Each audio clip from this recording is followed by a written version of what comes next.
δεν μπανάσαι ο Μπερλουσκόνη. Όταν η Πετρούλα αποφασίζει να σε στριμώξει, τίποτα δεν μπορεί να σε γλιτώσει από τα νύχια της. Buonasera, cavaliere, come stai? Είμαι περίεργη να μάθω. Το καραμελώνουμε με τα μυγδαλάκι στη βιλίτσα της Ιδονής.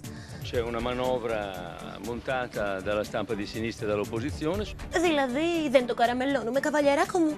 Πονηρούλη, με το ματάκι σου το τσακίρικο και τη σεξι καραφλίτσα σου.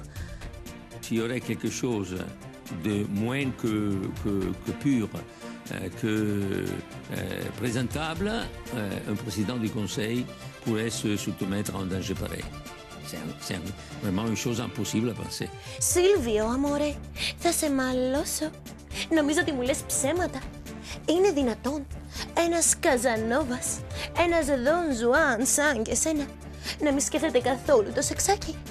Πώς ξαλαμπικάρει το μυαλουδάκι σου από τα πρωθυπουργικά βάρη?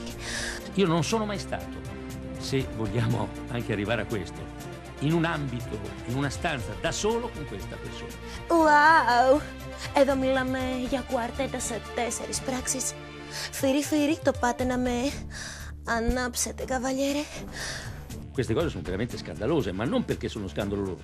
È scandaloso che si possa permettere che vengano fatte delle fotografie con dei teleobiettivi da lontano, entrando nel privato e nell'intimità delle persone. Αφήστε τα αυτά και πείτε μου καθαρά. Σας αρέσω? Δεν απαντάτε.